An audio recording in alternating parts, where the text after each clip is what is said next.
Okay, well, good morning. We can get started with just a little bit of housekeeping and then we'll jump right in. So thanks everyone for joining us today. We're obviously using a Teams platform today. So if you're not familiar with Teams, it's similar to kind of a lot of the other video conferencing softwares out there.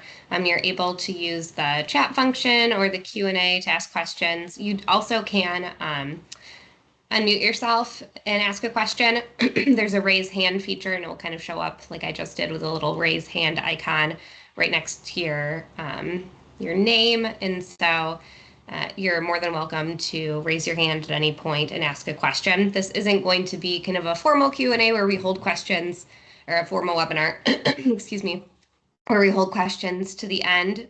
You're welcome and encouraged to ask questions and raise your hand as you have them, and then you can unmute. So feel free to put them in the chat as well if that's easier for you. And Autumn is going to be monitoring the chat. You can use the Q&A. I think for this meeting, Autumn will check both, but it doesn't matter. So I think that's all of the housekeeping that I wanted to cover. Your videos are going to remain off just for kind of the ease of, well, I guess preserving bandwidth. So I will leave mine on. Autumn, please jump on if my Wi-Fi gets a little goofy, and then you can always turn it off. Okay, so we can get started. I think it's always nice to know who's joining. So if you don't mind just throwing in the chat kind of where you're calling in from and what organization you're associated with, that would be great. We don't need to read them out or anything. We can just have that there for us to all look through. And while you do that, I'll kind of get started on a little bit of background on AMP, or the PAMF Active Adaptive Management Program. So AMP is really going to be a program that originated from our PAMF program. And so the two are essentially one and the same. PAMF is our Phragmites Active Adaptive Management Framework. And what that means is we have a systematic way to learn from management outcomes. And so we have a model that is allowing us to learn from what managers are doing on the ground. And now going to AMP, this new opportunity, what this is doing is it's providing small grants or funding opportunities for managers across the Great Lakes Basin on the US side to be able to implement PAMF. And so PAMF and AMP, they're similar programs, and I'll tell you kind of how they're slightly different, but PAMF is really what the AMP funding is meant to support. So I do want to start off with just kind of a little bit of background so you can understand what the PAMF program is, and then we'll go through and walk through that RFP after. So there's lots of ways to manage non-native Phragmites, and I will mention we do have two varieties of, two strains of Phragmites here in the Great Lakes. One is native and one is invasive. So the invasive is Phragmites australis, subspecies australis, and the native variety is Phragmites australis, subspecies americanus. They look very similar, and often the only way to tell them apart is through genetic testing, and we'll actually talk a little bit more about that after. So there's a lot of ways to manage Phragmites. There's herbicide applications, there's mechanical removals. You can do other types of removals to clear the standing biomass, and one of the ways to do that is through prescribed burns. And there's also hydrological manipulation, so raising water levels to essentially drown out the plant, that has been shown to be fairly effective as well. So all of these techniques have one thing in common, and that is that Phragmites is really resource intensive to control. None of these are a one and done solution. All of these work best in combination with other management actions repeated multiple times over multiple years. The plant, it stands quite tall. I've seen it 5 meters in some really well-established sites before, so you can imagine just towering over myself and the people I was with. But that's only a portion of the biomass. A majority of the biomass is underground in its root system, and it has these big roots called rhizomes that allow it to store a lot of energy and move, excuse me, horizontally underground as well. So Phragmites, to manage it, you can't just remove the above ground biomass, but you have to slowly over time reduce the viability and reduce the sugars that are saved underground so that you're not going to see that regrowth in the future. But even though we have a lot of techniques, we don't necessarily have a specific set of management combinations that works in every situation. There's a lot of uncertainty on what is going to be the best management action given different site conditions. And because of this, we needed a way to understand and track our progress on Phragmites management on the ground. And so that's where PAMF comes in. And so PAMF is not only this adaptive management program, but it's also this collective learning program. And collective learning is one of the kind of tenets of collective impact, which really means that we have a greater impact together than one single person does on their own. And so we're utilizing or taking advantage of all of the actions that are going on across the Great Lakes and trying to learn from them. And then in return, PAMF is providing managers with data-driven guidance on which management techniques are predicted to work best at their specific sites. So for PAMF, there's 16 different management combinations that were intended or that were designed to be learned from through this model that we have. So those management combinations are made up of 10 management actions, and then those are kind of divided in between 3 actions per year. And so you can see that some of them include herbicide application with glyphosate and imazapyr. Some are hydrologic manipulations with cutting underwater, or flooding, or pre-flood clearing.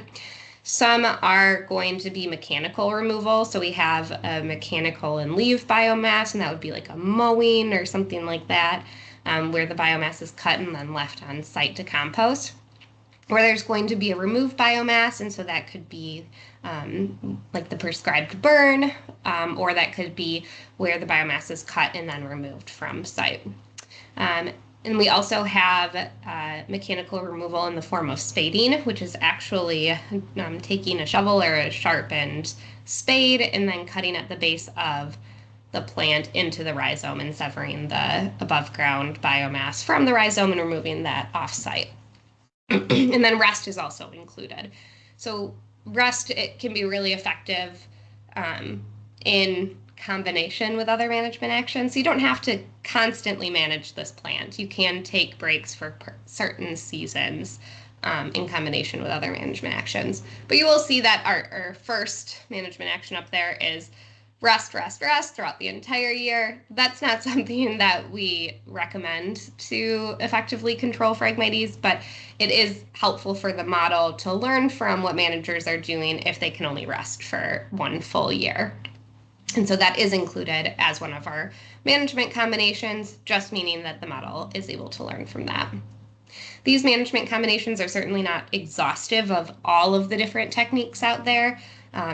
You might have heard of spading or grazing with goats or other animals, and those can be additional effective techniques, but they're not necessarily applicable on a really wide scale. And so the technical working group who developed the ins and outs of PAMF back in 2016, they decided to leave those management techniques out.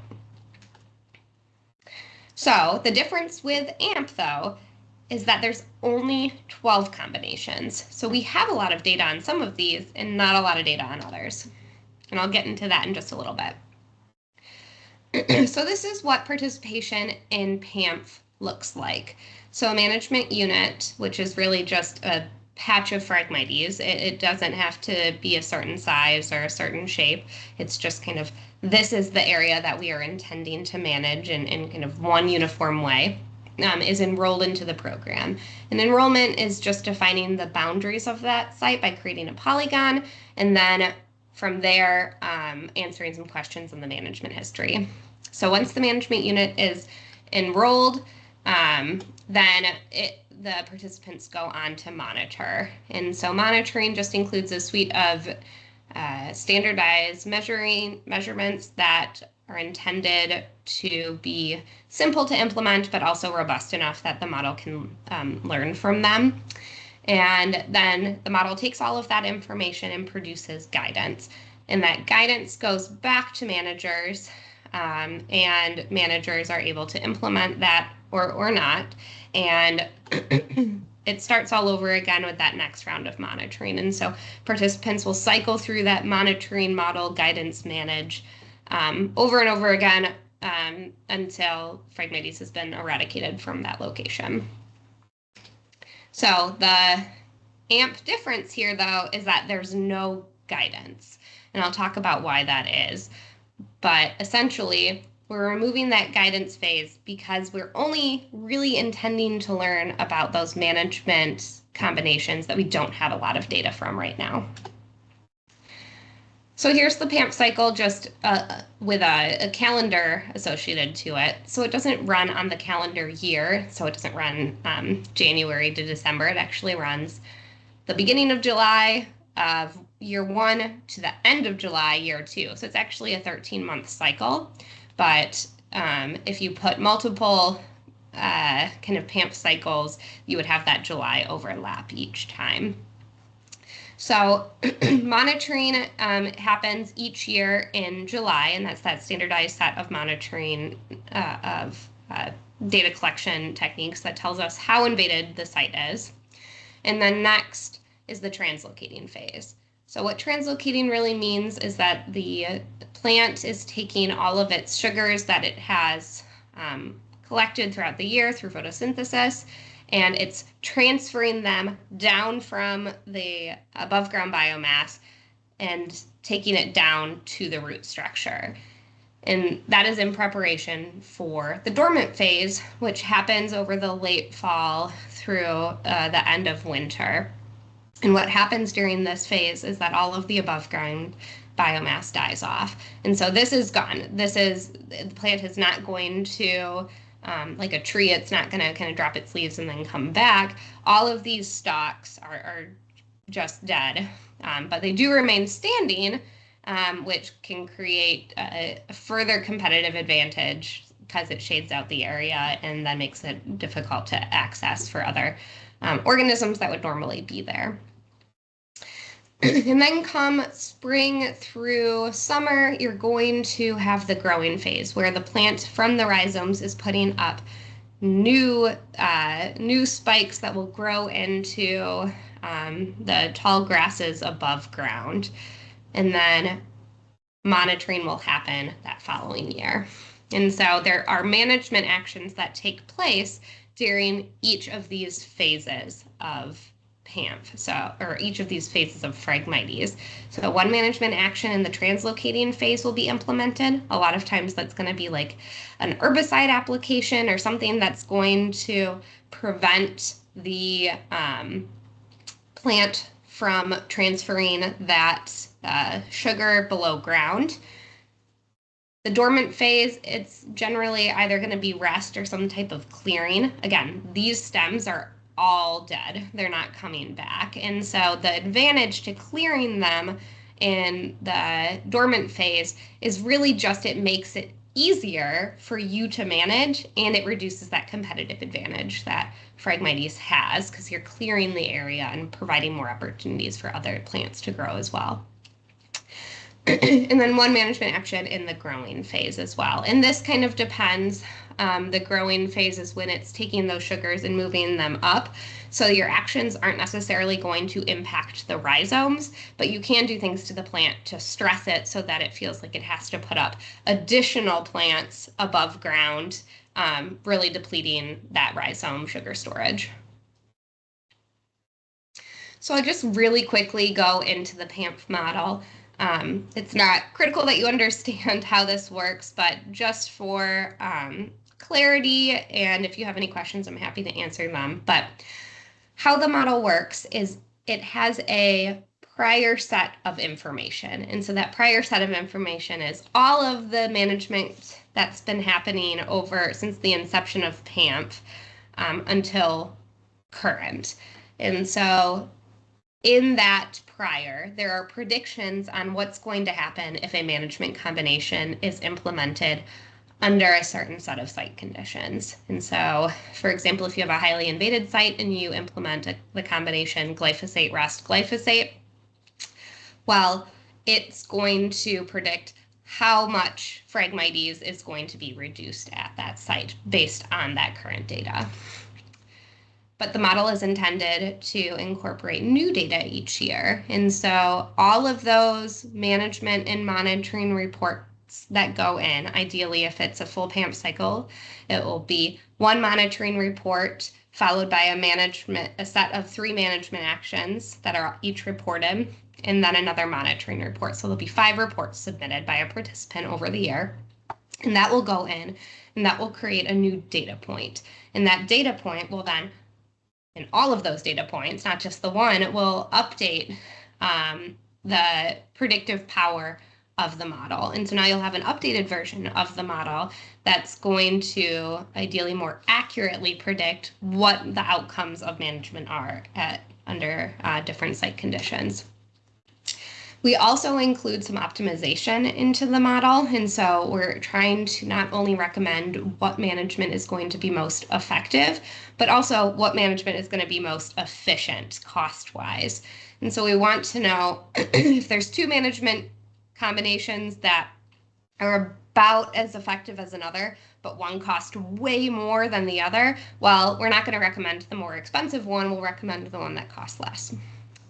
We also include manager satisfaction. And the way that we do this is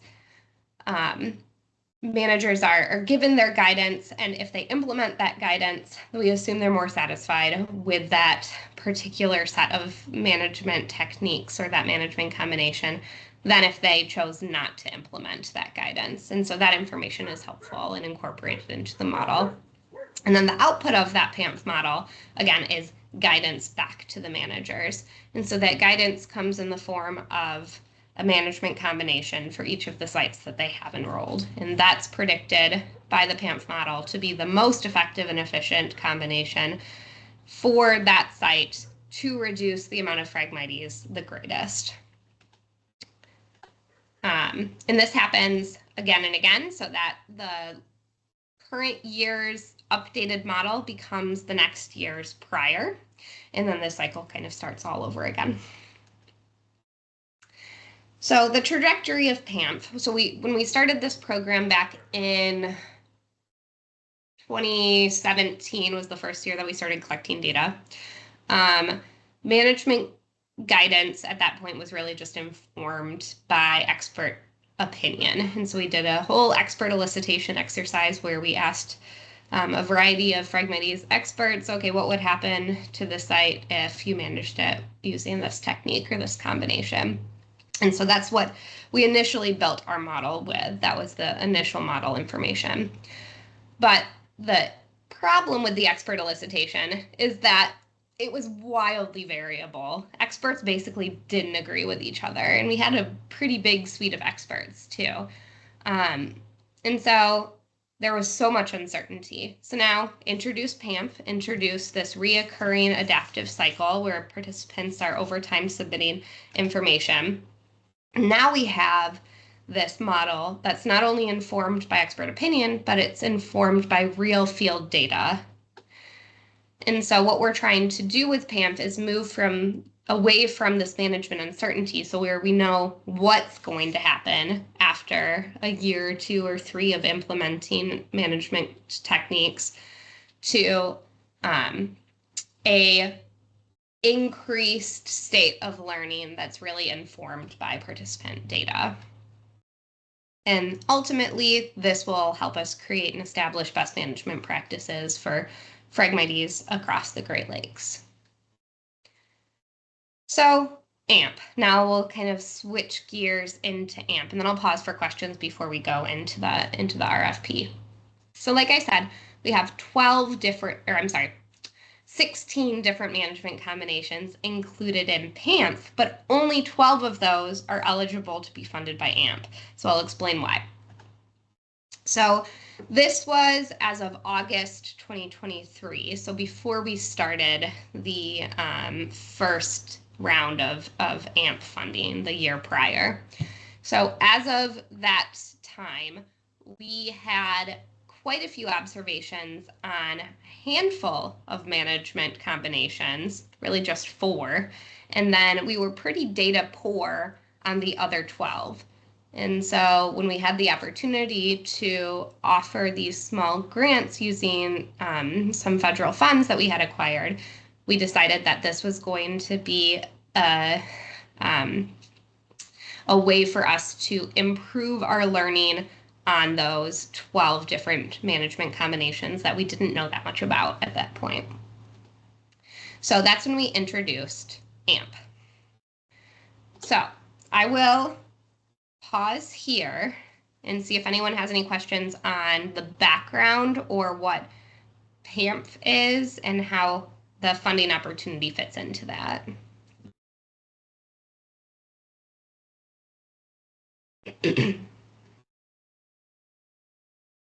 And thanks for putting where you're from. It's fun to see where everyone's tuning in from.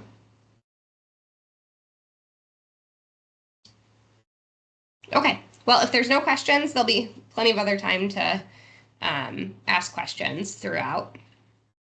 So now we're going to jump into the request for proposals. So hopefully everyone has had an opportunity to look at that. If not, you can find it on the Great Lakes Phragmites Collaborative website. There is a web page dedicated to AMP on that website. And you can download the request for proposals and the proposal template, both of which we're going to walk through now. And Autumn just threw it in. Thanks, Autumn. And so if you're interested in opening that up, I'm going to go kind of in order. So just going through the summary. So our proposal period, we are accepting proposals now through April 20th. I do recognize that is Easter Sunday, so I know that's a holiday, but I wanted to give people that extra opportunity instead of having it due that Friday, just giving people a little bit more time to get those in. So you have through the weekend. So eligible applicants. This, like I previously mentioned, is funded by federal funding on the U.S. side. And so this comes from Great Lakes Restoration Initiative dollars that we get through an agreement with one of the federal departments, USGS or U.S. Geological Survey. And so this funding is only going to be able to be given to U.S. organizations. We wish we could send it to our partners across the Canadian border, but unfortunately, those are the restrictions that we have on this funding. So it can go to state, tribal, local units of government, and so it's really targeted at kind of that level of government, or local groups, including lake associations, watershed protection groups. It can go to nonprofit organizations, universities or colleges, or other sorts of conservation groups. It's not able to go to businesses or to individuals, but you can work with another one of these groups, like a local invasive species management group or a local government, and partner, and we've had some of that last year, to acquire this funding. So the grant applicant and recipient needs to be one of these organizations. The grant amount. So we are anticipating that there is going to be 317,000, just a little bit more, I think, available for applicants this year. Last year we received grants that ranged about from 4,000 to 5,000 up to 30,000. I think we had one that was a little bit higher than 30,000, but grants will be also considered outside of this range. I think that's just kind of the anticipated range that we expect. So if you are intending to manage a lot of different management units and you want to apply for funding to implement PAMF combinations at all of those, that's great. You can go over that $30,000 mark. That's just what we think most people are going to be able to spend in that time frame. And then the project period. So just like PAMF, AMP is going to follow that same project period where you're able to spend money from the beginning of July of this year through the end of July of 2026. And so there will be some requirements in terms of monitoring and report submittal throughout that process that follow PAMP's data collection protocols, but that timeline is going to be covered during that time. And I already mentioned this, but geographic scope needs to be within the U.S., but even more specific to that, since we're using Great Lakes Restoration Initiative funding, the benefit has to be within the Great Lakes Basin. So if you are within the basin boundaries, if you look at a basin map, you're good to go. If you're in one of the surrounding watersheds, so if you're in a, let's say, Illinois and you're outside of the basin boundary, but you're in a kind of close by watershed, we just need you to provide some written justification on how this is going to benefit the Great Lakes proper. So we definitely can fund outside of the basin boundaries, but it needs to be close by and we need to have some justification there.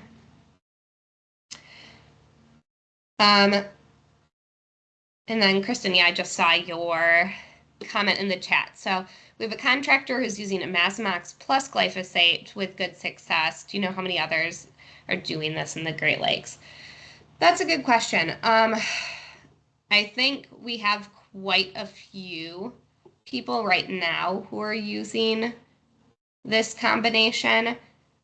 We don't include imazamox because it has a different active ingredient than imazapyr in our combinations, but I've been hearing about it more and more. I don't have a good sense on my end, but others in the chat, feel free to weigh in if you've been using this combination or have heard about its success.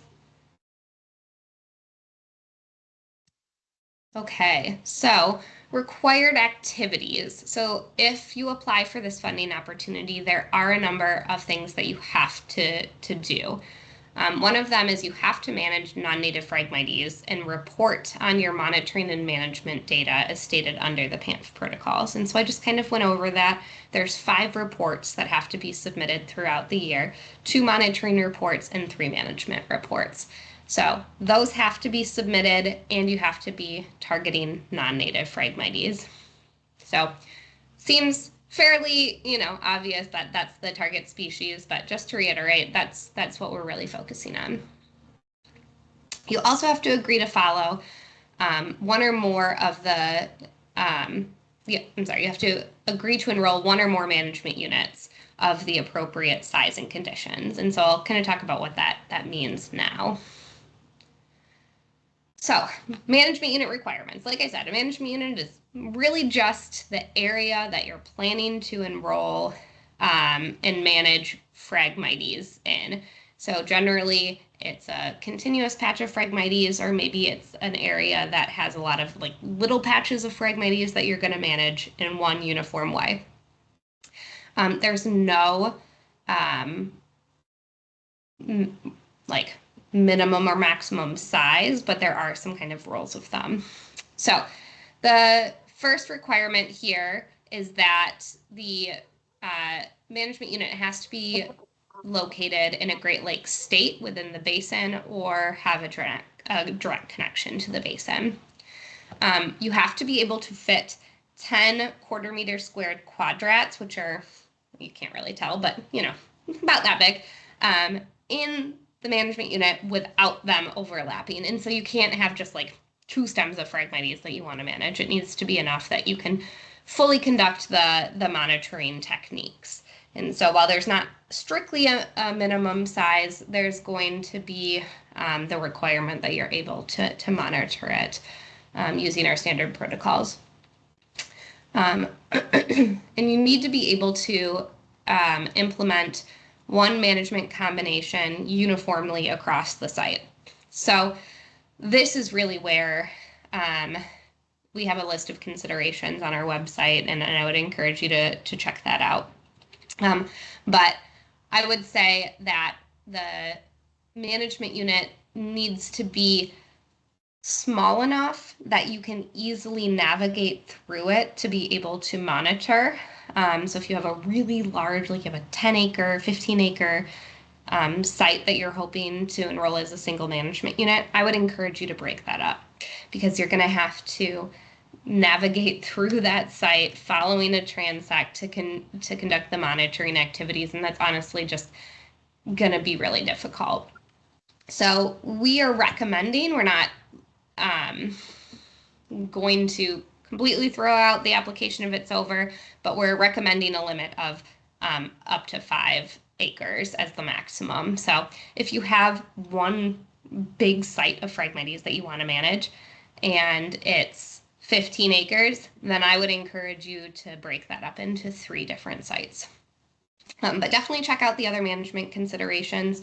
The most important thing is that you're going to be able to successfully access the site and monitor. So consider that access, because some of the sites can be in remote locations. They can be difficult to get to. So know that you have to go and walk through them multiple times during this, not just the contractor, but you are going to have to conduct that monitoring. The other thing is that it has to be managed uniformly. And I've said that a couple of times, but the uniform management really means you're going to be able to apply that management technique across the entirety of the site in the same way. So if half of your site is a pond and half of your site is like dry upland, well, you're probably not going to be able to manage those in the same way. And so I'd recommend breaking those up into multiple management units.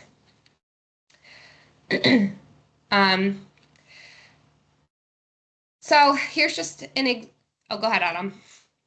Quick question in the chat.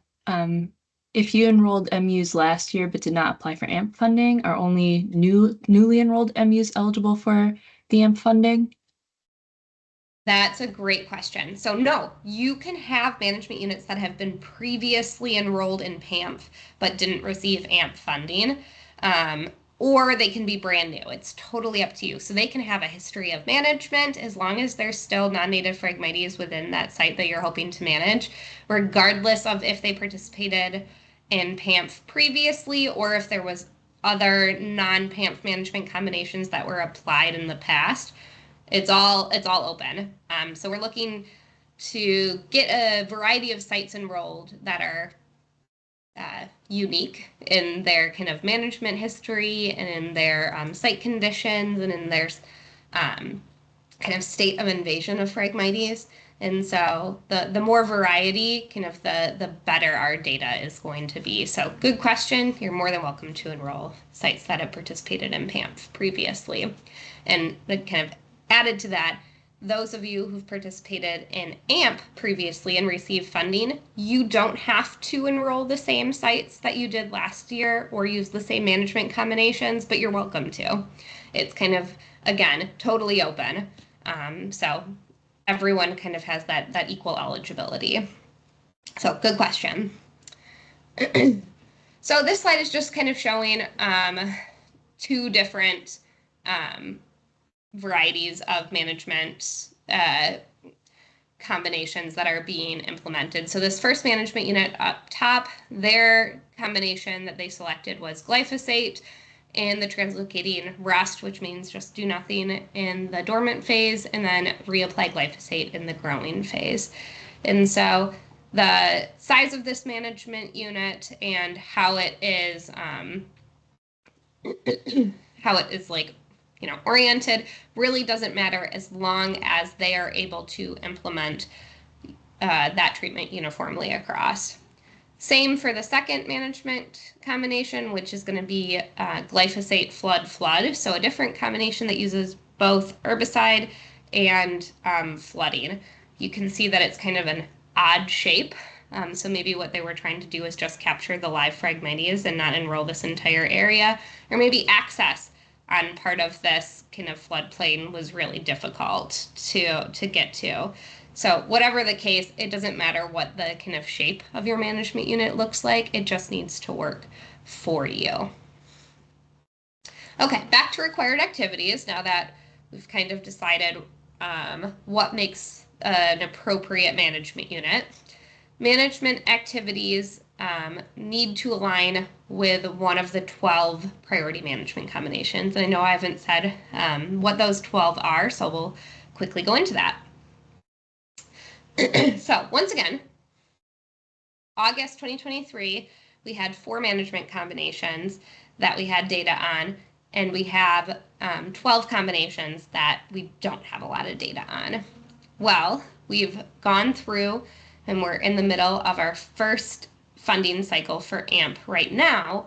And so we were really fortunate that we were able to get a lot of data. So this is what we expect as of the end of this cycle, that we are going to have lots of data on these kind of top 4. So these ones are pretty good. We're going to have a pretty significant amount of data of the ones that highlighted in yellow. And then there's still some management actions that we really didn't get a lot of information on.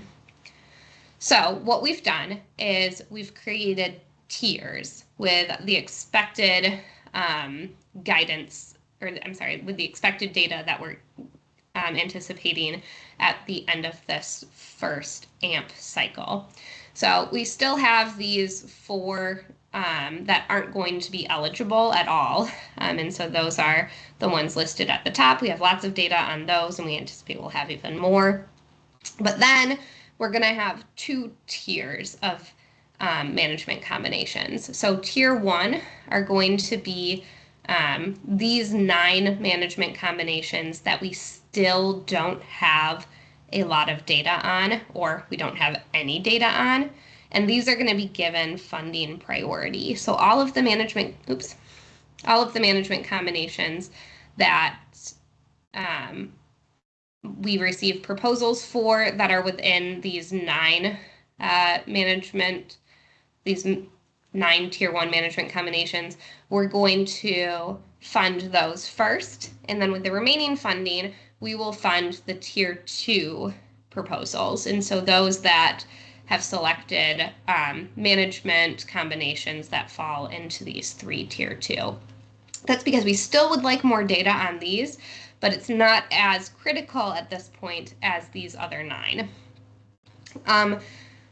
You can submit proposals that use a combination of tier 1 and tier 2 management techniques, and so you're definitely not limited to just one management combination for all of the management units you apply for. We definitely encourage you to mix it up. The more combinations you can implement, the kind of better data and learning we get. So you're more than welcome to submit ones that contain both tier 1 and tier 2 management combinations.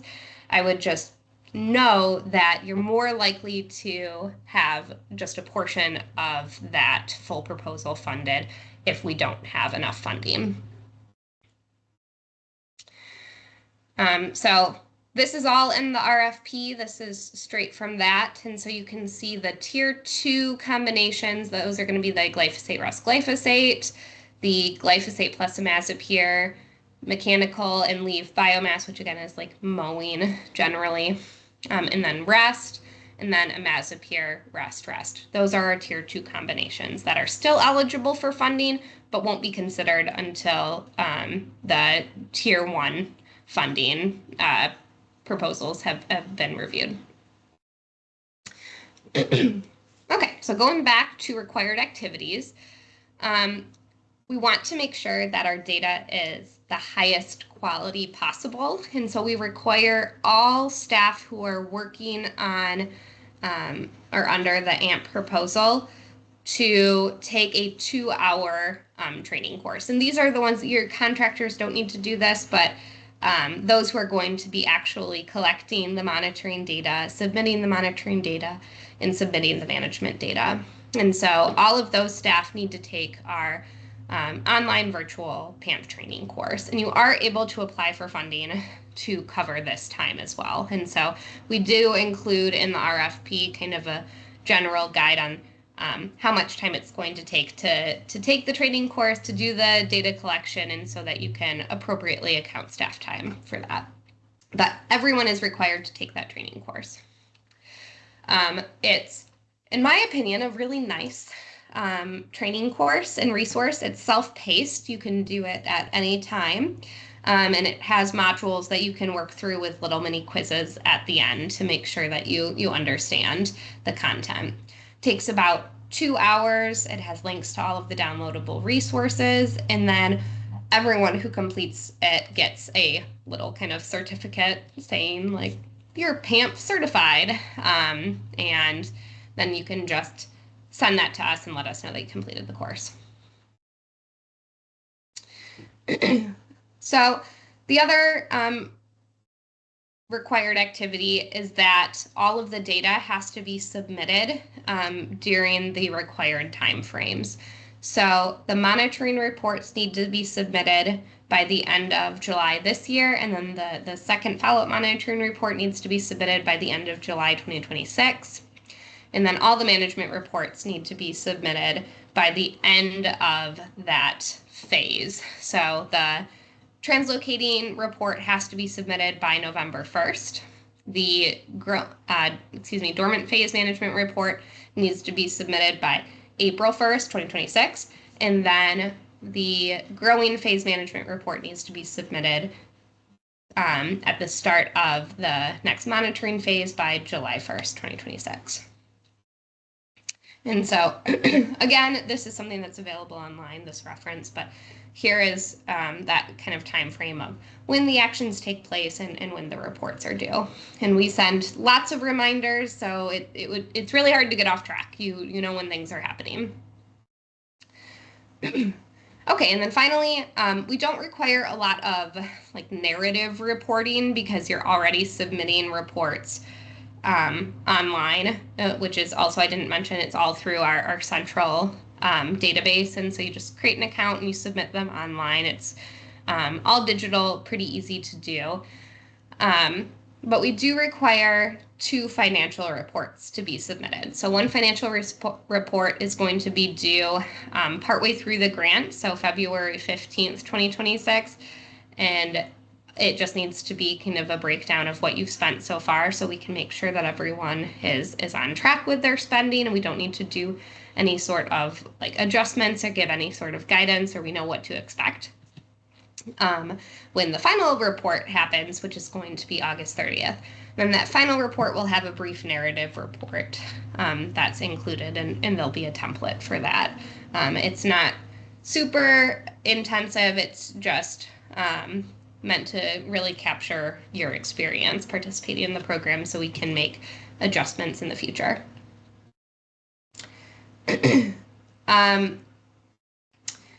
So the one other required activity that we are including and that we included last year, and I'm glad we did, and I am hoping that it wasn't too much work for everyone, but the feedback we got said it was fairly minimal, is before we fully execute any of the contracts for the accepted proposals, we need to have confirmation that the sites are truly non-native Phragmites.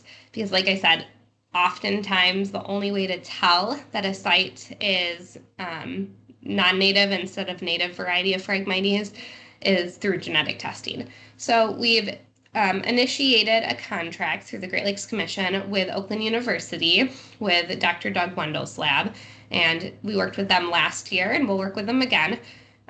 It's a really simple process where we'll have applicants go out in June and they'll have them just clip a couple of leaf samples from each of their prospective management units and mail those in. They just can go in kind of a regular envelope. We've confirmed that you can mail them across state lines. It's just the plant, no reproductive parts. And so, or just the leaves, sorry, no reproductive parts. And so you'll mail those to Dr. Wendell at Oakland University, and then he really quickly processes those and turns those around so that we know before that July 1st deadline, and we're able to issue funding at that time, that all of your management units are truly non-native.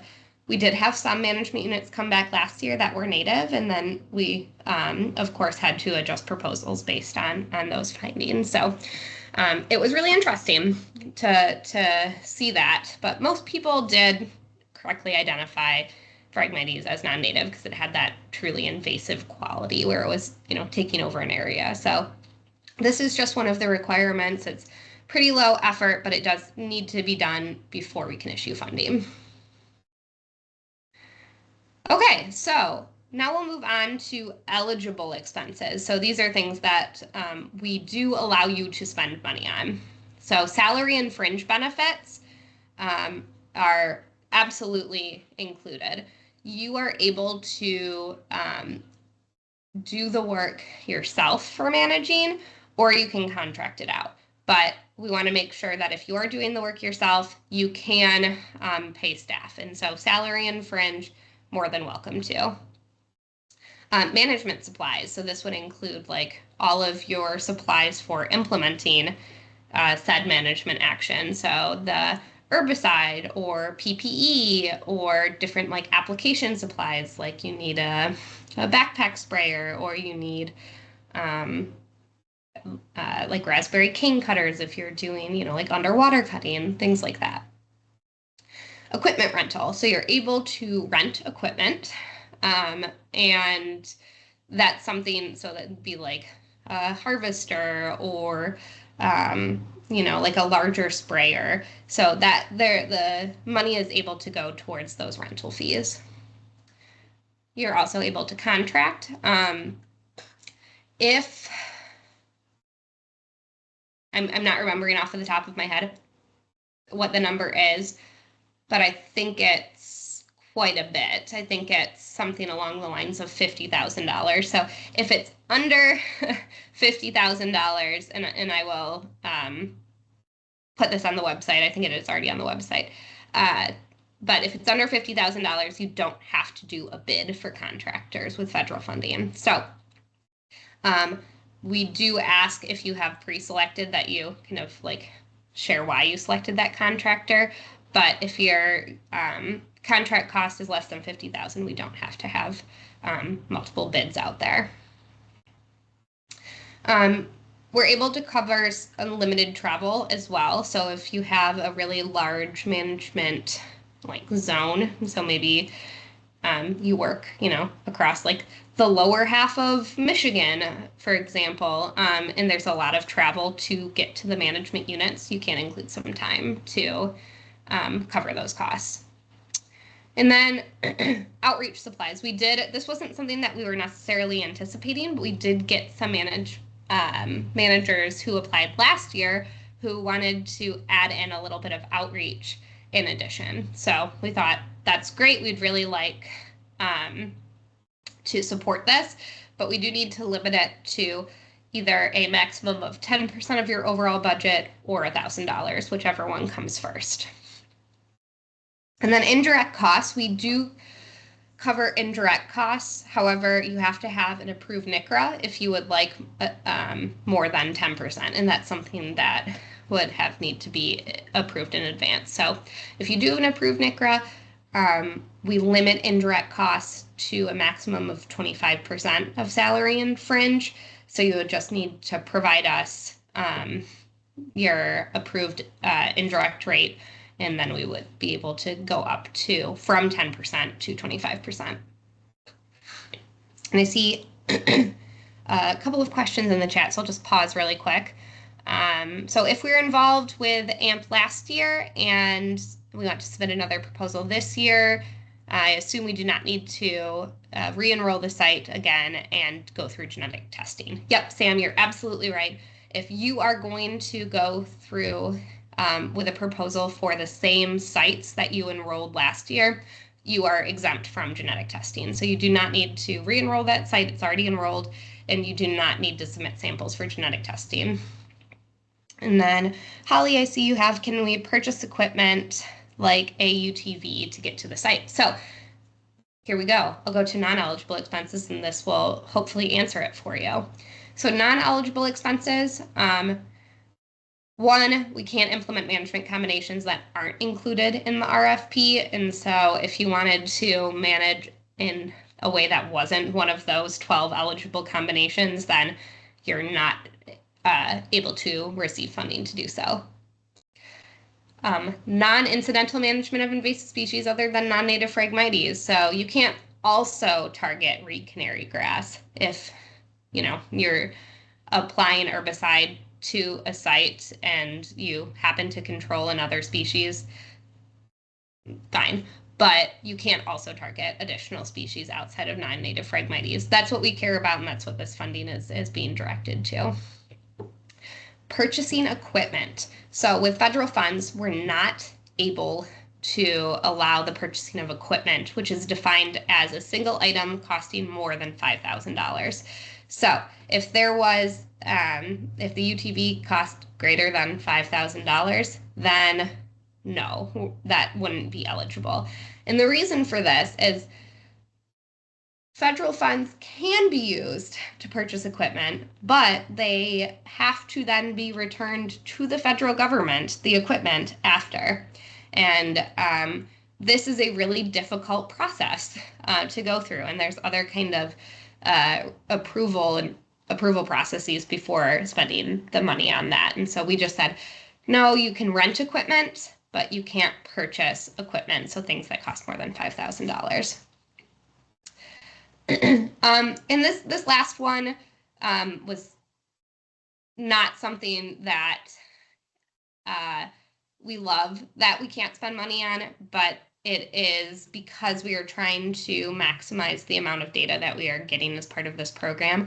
But obviously, any good invasive species management program is going to have some restoration efforts to achieve the final goal. This funding can't be spent on that. So while we definitely encourage you to explore restoration post-Phragmites removal, this funding opportunity is really limited to the actual control and monitoring, not to any post-treatment actions. Okay, so that goes through kind of what has to be included in the proposal to get funded, what the eligible and ineligible expenses are. Any questions on that before we move on to walking through what the proposal should look like?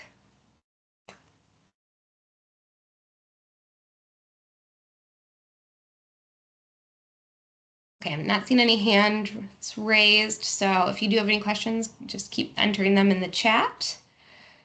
Okay, so proposal format.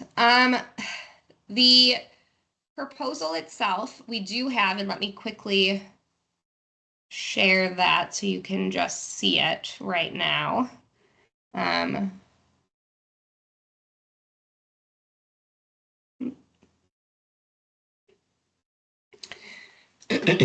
So here is a template that we have and that we've developed. And so this is new as of this year because we found that this was something that was going to be really helpful for applicants. So all of the purple text that you see, as it says in the instructions, is just instructional text meant to be deleted and replaced with your own text. And so you can just use this Word document that's up on the website. And this is going to be, perfect to use for your proposal. So I'll just walk through the template. And so you are going to need to have, let me a little bit bigger, a project title and abstract. And so the project title and abstract needs to be a descriptive title, and it needs to include which management combination that you're going to be implementing. And so we want to have that title be something like, number 1, glyphosate, pre-clear flooding flood. And then the abstract is going to be just a 1 paragraph that summarizes the proposal. So, I'm sorry, I was getting this wrong. See, this is why it's new. They don't even remember. Okay, the title needs to include the location, so either the state or native lands where it's taking place, and then a proposal that summarizes, abstract that summarizes the proposal. And so we do need to have in that which management unit is, and this would be in the, not the title, in the abstract, which management units you're including, and then what those combinations are, because sometimes those were a little bit hard to find in our previous proposals. So we want to know how many combinations you're going to implement, and how many management units, and where those are going to be located at. Applicant information, this is just the information of the primary contact. We will email you, but it is helpful to have your phone number as well, so please include that. If there are multiple contacts, so sometimes we had like this is our grants person, but this is actually the head person on who's going to be implementing the actual management and in charge of that, that's fine to include 2 contacts, and you can just tell me who I should contact for what. So maybe like as part of the proposal, it's the grants person, but as part of the actual work, it's, a different contact. Applicant background, so that's just a really brief description of the applicant. So that just is to help us make sure that you meet that basic eligibility. So what type of organization, are you a nonprofit? Again, just to make sure that we know that you meet that eligibility. Statement of qualifications. So this can be just a short statement. We're just really looking to understand what your professional expertise is related to Phragmites control. So do you have any previous experience? If not, how can you ensure that you're going to be able to complete this work as planned? So then it goes into the work plan. And so this work plan is really going to be an expansion of that initial abstract. So we really want to know how your project goals are going to align with the goals of PAMF, and then specifically which management combinations that you're planning to implement. And so this is where you're going to expand a little bit further on what those management combinations are going to be at the different management units. And then if you are planning to do any outreach or communication or anything like that, we're going to want to have that detailed here as well. Project locations. So we want to know where the activities are taking place. And we're doing this by asking you to create some type of polygon around the areas that you're intending to enroll, because we want to know, 1, how large the area is, 2, how big the area is, and then 3, we want to be on the lookout to make sure that there's nothing concerning, as in, like I mentioned, it's, half of it's a pond and half of it's like a forested area that's next to the pond, because there's likely going to be a need to break those up. So we want to see on some sort of map. You can use like a ArcGIS resource, or you can use Google Maps. And so there's lots of ways to do that. Or you can physically go out into the field and kind of walk around where you're planning to manage and create a polygon that way. So there's instructions here, and there's an example of what we're talking about. So this is what we would want to see. We'd want it to include the latitude and longitude. We want to make sure there's a scale bar. We want to know which management unit it is, make sure you name it, and then what the approximate size of that area is. If you do need help with this or have questions, feel free to reach out and we can walk you through it. Okay, then project outcomes. So this is really just going to be a brief statement describing how the outcomes from what you're proposing as your project connect to kind of your broader goals for this area or for your organization. Permit land use approval. So we do recognize that a lot of you are managing lands that aren't owned by you. And so these might be, you know, like private properties that you have authority to do some management, you've been granted authority to do management on, but they're owned by someone else. So we do need written landowner approval and any required land use permits in advance. So if you know that you're going to be managing on, you know, a piece of land owned by Joe Schmo, then he needs to sign something that says that you're allowed to do that. And so that copies of landowner approvals and permits need to be attached at the end of the proposals. Okay, project teams, we want to know kind of everyone that is going to be working on the project and that you're going to be billing staff time for. And so this can be like specific staff that are already employed, or you could also include seasonal staff. And if you don't know who they're going to be because you haven't hired them yet, that's fine. Just seasonal staff TBD, and approximately how many hours they're going to be spending and what they're going to be working on. So you can really just use this table that we've included in here and just include your own information.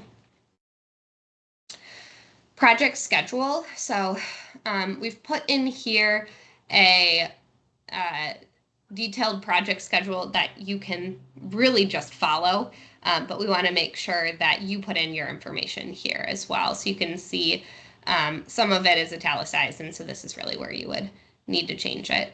If you have it already in kind of like a different format, if it's in a table or if it's somehow different than this, it doesn't have to be in this format. We just tried to make it as easy as possible because we want to know that you are going to be doing things by these specific dates and you're committing to that. And so we want that included in your proposal. Commitment to genetic testing, you just have to check this box. We try to make it as easy as possible so you can see it's just a click on it, it puts an X. So make sure that that box is checked saying that you'll submit to genetic testing. Commitment to obtain insurance. The insurance requirements are listed in the RFP. They are not going to be much different than your current organization's insurance policies. And if you do need to increase it, we were finding it was $100, $150 that people had to increase insurance for that year. So this is something that we want you to acknowledge. You don't have to have insurance, certainly before you receive confirmation that you're going to be getting the funding, but we want to make sure that you're committed to doing that. So again, that's just a checkbox. I do encourage for the insurance for you to reach out to whoever your insurance broker, whoever manages that for your organization ahead of time, just to see what the process is. Because everyone was able to get the insurance and to meet insurance requirements, but it's just not something people do every day. And so there was some kind of uncertainty surrounding this. So the earlier you start that process, the kind of better for you. Okay, project budget. We have detailed information on what can be covered in here, but this is everything we went over. But we do provide this template. Again, you don't have to use this template. This is just one that we put together that we would accept. But what we need from you is to fill out the information for all of these categories. You might not be doing indirect costs because you don't have a NCRA and you don't have indirect costs that you need covered. And so for those cases, you can just put zeros. Same with contractual services. Maybe you don't have a contractor. Maybe you're going to do the work yourself or enlist volunteers. Again, you can just put zeros. So all of these things you can just use as templates or not, but there's information on, sorry for my scrolling, on all of this above as well. So you can follow this text in purple and then just delete it after. And then attachments. So we do encourage letters of support to be submitted. So if you're interested in having another, organization or local group that you've worked with in the past provide a letter of support, that those aren't required, but you're encouraged to submit one or more as part of this. Probably less important for those of you who are applying for funding again, because we've worked with you in the past. And then you do have the option to include additional supporting documents. The proposal is limited on pages, but your attachments don't count to that page limit. So that is the template that we've put together for you. Excuse me. Let me just reshare the presentation. While I do that, are there any questions on that?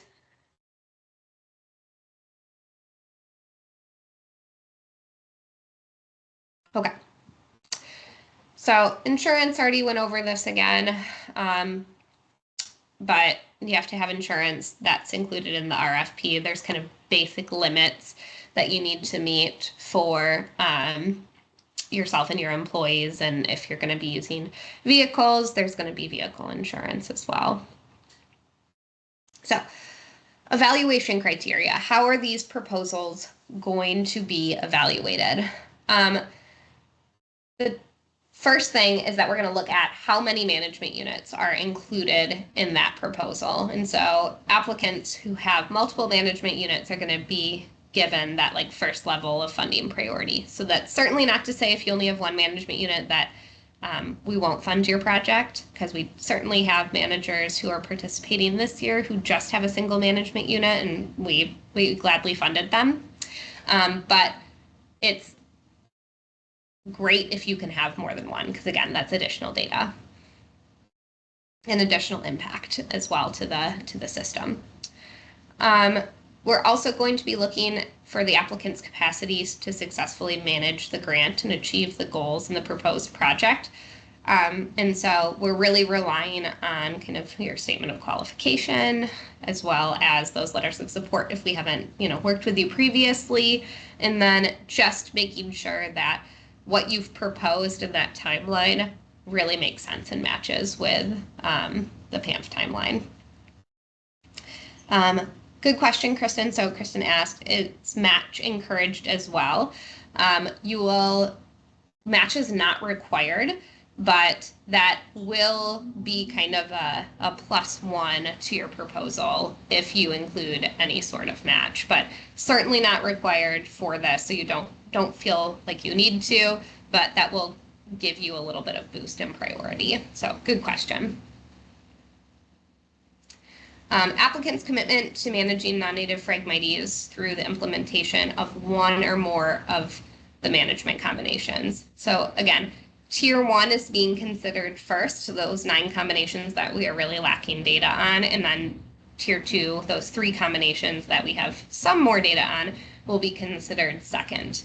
But the more combinations that you're willing to implement, the higher the priority for funding your proposal will be. So if you have 3 management units and you're deciding to use 3 different or one different combination for each of those, so 3 management units and 3 combinations, you're going to have more priority than a proposal that they're doing 3 management units, but they're all the same management combination.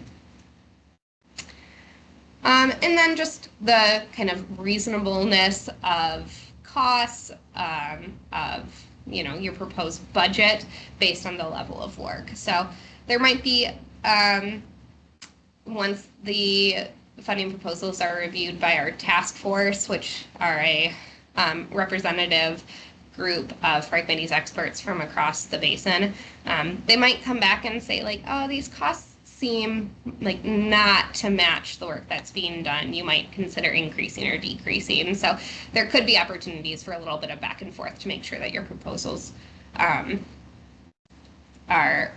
that the task force reviewing is happy with your proposals before fully executing contracts. So here's just the schedule of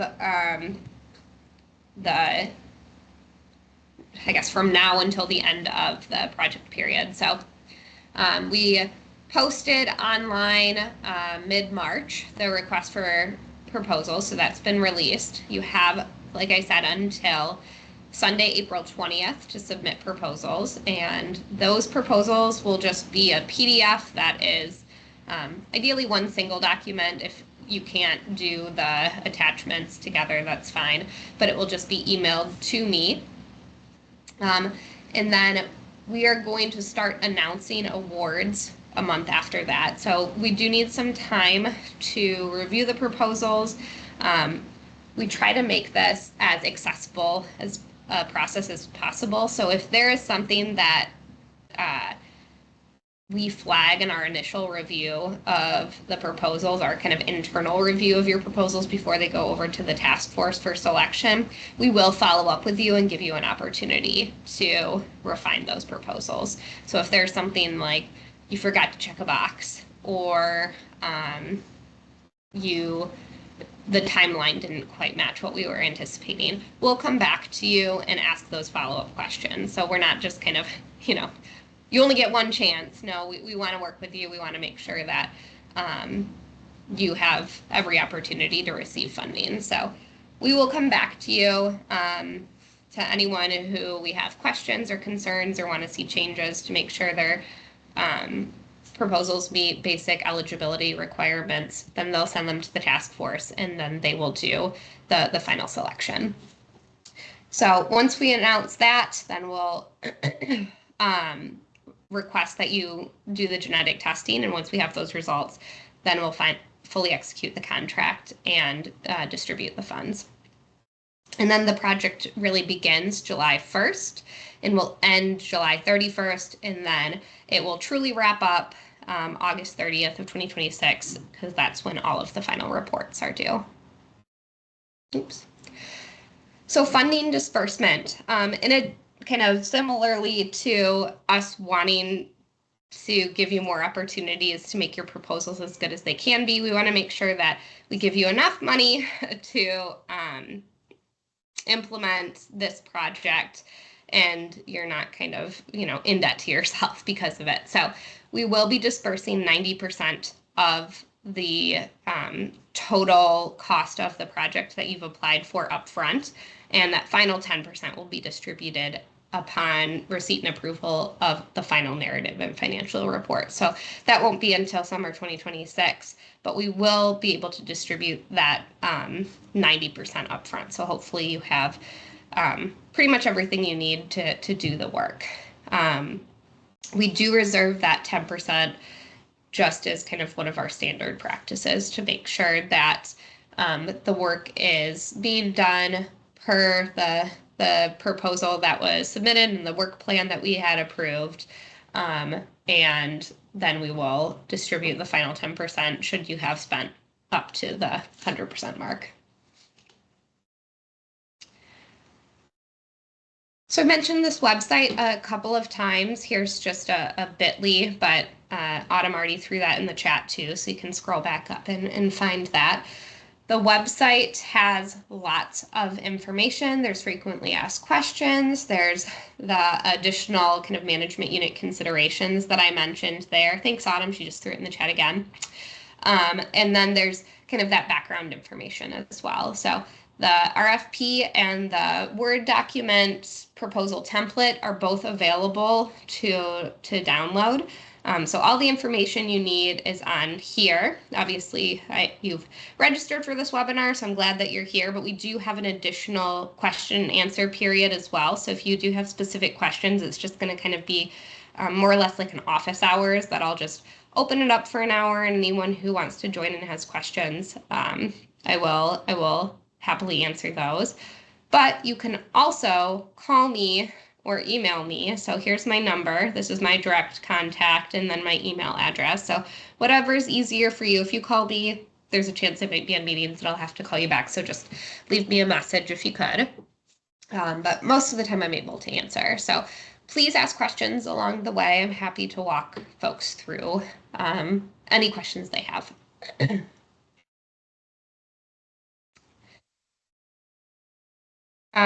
Some of the common questions that we get are like, how do I select my management units? Really happy to walk through that with you. So give me a call and we can walk through that.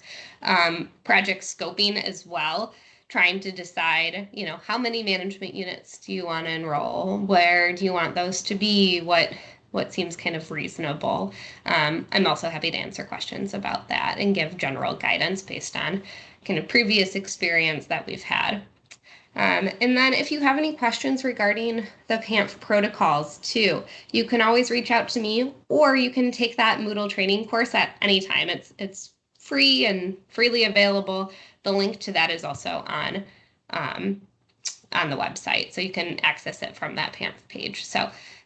Or that AMP website. So go ahead and take that course at any time. It doesn't have to be done after you receive funding. If you're willing to do it ahead of time, that gives you a really good overview of what's included in AMP altogether. And then funding requirements, of course, happy to answer questions on that as well. Oops. So that is the end of my kind of overview. So I'm happy to open it up for any questions with the remainder of our time.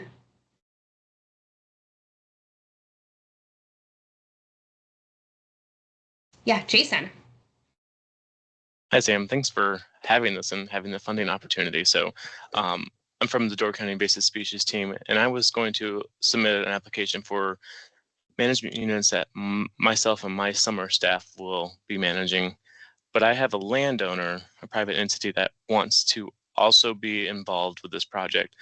Would you recommend that?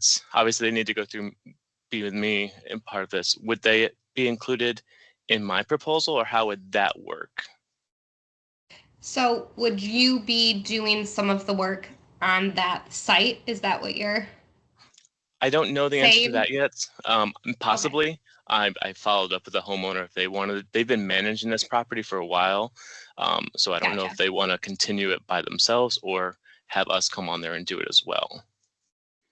Yeah. So if you are going to be doing work on their land, then yeah, the only thing that we would need from them is just a signed acknowledgement that they're willing to let you come on and do the work as proposed.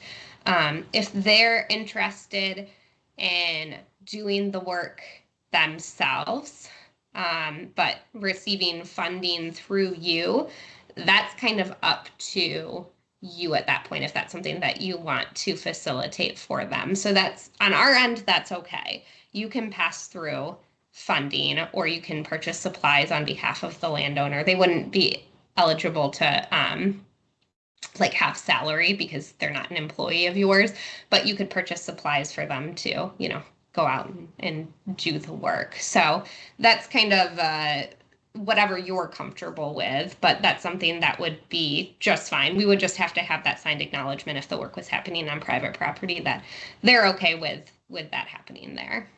Does that answer your question? Yeah, so when I do my application, they would be included, and I should just kind of basically state however the management's going to happen, just put it in the application, how that would work? Yeah, that's fine. Yeah, it's just really, again, whatever you're comfortable with. So I would say under the section of the proposal where you're going to be, 1, in the budget, and 2, in kind of that work plan section, just include like this, if there's other management units, this management unit would be on this person's property and they are going to be leading the management of the work. And then it can be kind of, you won't include them in the like salary line, but you can include supplies that would be purchased on their behalf or funding that would be passed through to support that. And so however that would work, just include that. Okay. Would it be feasible, and I can always follow up with you privately, I'm taking up all the time, but is it possible to like do like a contract work for them, like consider them a contract, or is it just only supplies for that? If you were going to do a formal contract, they would have to have licensing would be the only thing. And so they would need licensing and insurance that would kind of protect them if you wanted to do it that way. It depends on kind of, I guess, what management they're going to be doing. So if they were going to be doing like a non-herbicide application, like a mechanical control or something like that, they also have to have insurance protecting them. If you are purchasing the supplies and kind of like taking responsibility for that work, then they don't necessarily have to have that. Okay, that's helpful. Thank you. Yeah, absolutely. Amanda. Hi, I'm going to apologize for the noise in the background. If you hear it, I have a toddler running all over with a lizard. So I know with this with this last cycle, it's a bit of a learning opportunity for some of us. I am wondering if, if we kind of like update our access agreements, because I'd like to kind of like set expectations when we do those access agreements. If we can work with you to kind of develop language that'd be like, hey, this is our timeline, but these are the expectations. Please don't like cut your frag during this so that you're not disqualifying yourself from any further work or something. Yes. And based on our previous conversation, let's see if I can find it. We did develop a, let's see if I can find it. I might have to quickly ask my colleague. We did develop something, Amanda, that can be sent out to those who you're working with. And so it's going to be something that is kind of auto-generated and provided to you with the funding that we distribute in the beginning that you can then pass along to each of those landowners that says like, this is when things are happening. Please, like you said, don't mow or don't cut or, allow us to do our work. This is kind of what we're doing here. So that has been developed. Let's see if I can quickly share it. Okay, that's awesome. I appreciate that because this has been a great year. Yeah.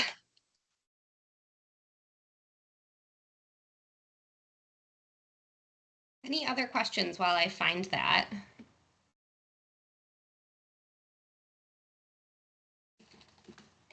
Yeah, Jack.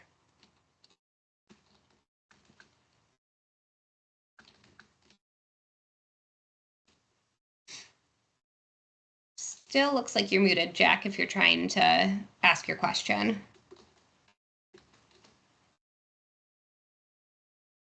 Better now? Yep, there we go. There we go. All righty. I'm sorry.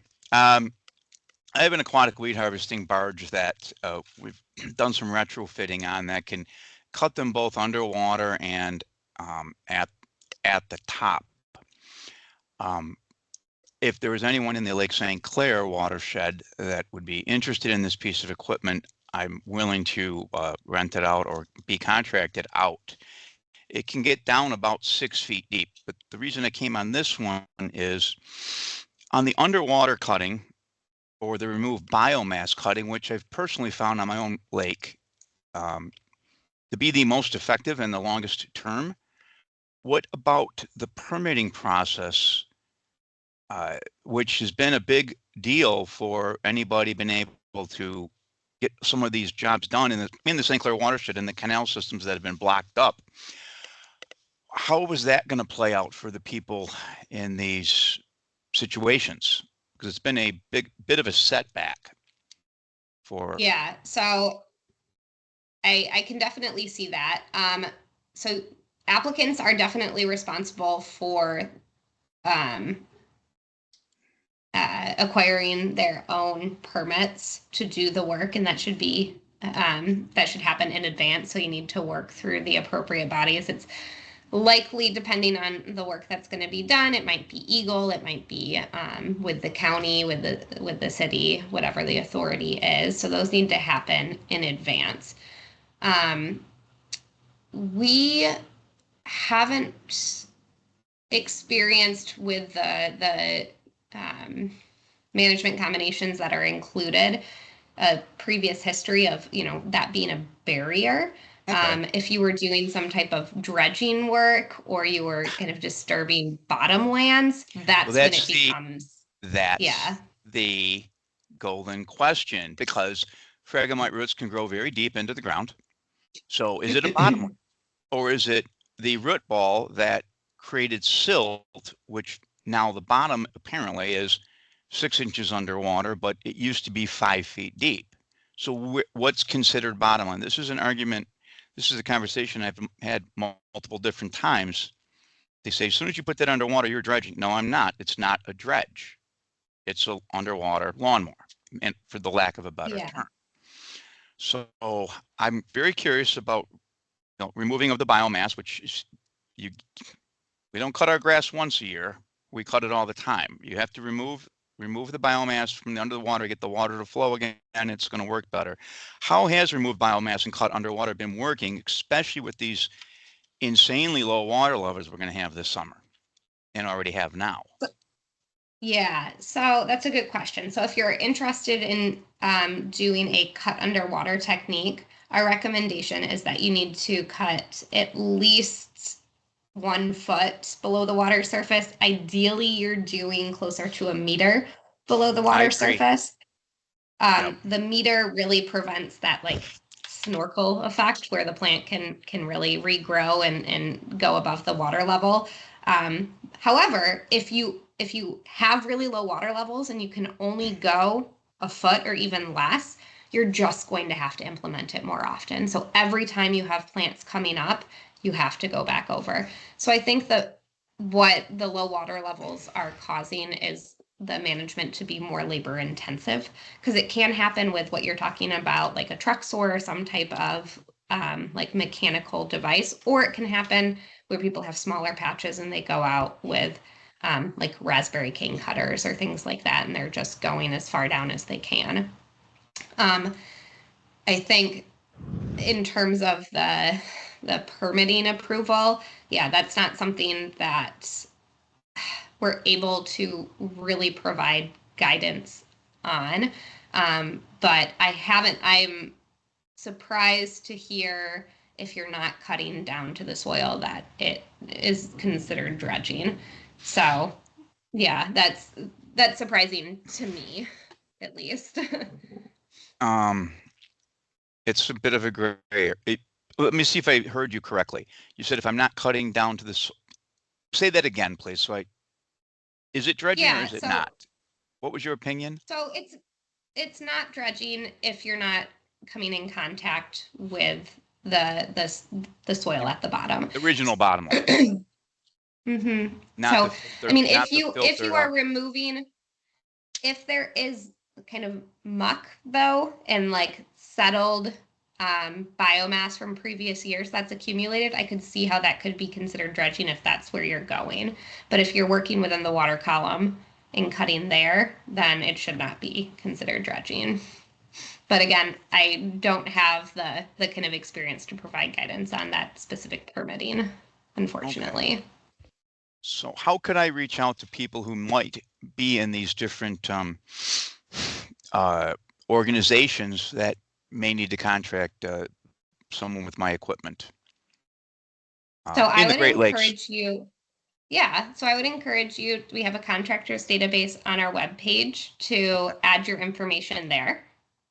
And that way you can be searchable on our website. And we've had, I think, good luck with people going there and using that as a resource. So that's how I would suggest, at least through the resources that we're able to provide. That sounds good. So thank you very much. Yeah, absolutely. Thanks, Jack. You're welcome. And during that question, Amanda, I was able to find it. So just for everyone's benefit, this is what we were referring to. So this would be, this is just the template language, and these would all be filled in kind of automatically with the different information that you've provided to us. And so whoever the landowner is that you've indicated and that we have that signed approval from, their information would go there. And this is, you see the subject, request to refrain from removing biomass in PAMF management areas. And so this kind of explains what we're doing and gives them the opportunity to reach out to us if they have questions. So if you have suggestions, Amanda, I can send this to you directly if you're interested. And if you have suggestions for additional things that it should include, it's really easy for us to modify that. But this is something that will go out to everyone who's working on like with a private landowner or on property that they don't own when we give the initial funds. I would appreciate that, because definitely lesson learned this year. Yeah, no, and that's good. And that's why we wanted to create this resource. So, yep, I will send that to you directly. And if you have feedback, please feel free to send it to me. And but everyone can expect to receive this as well.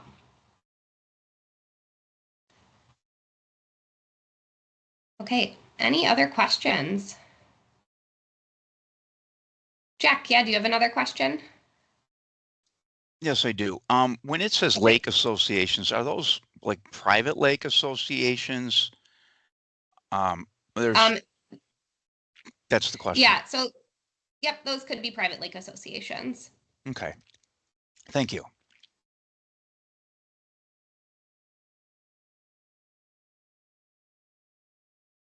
Any other questions?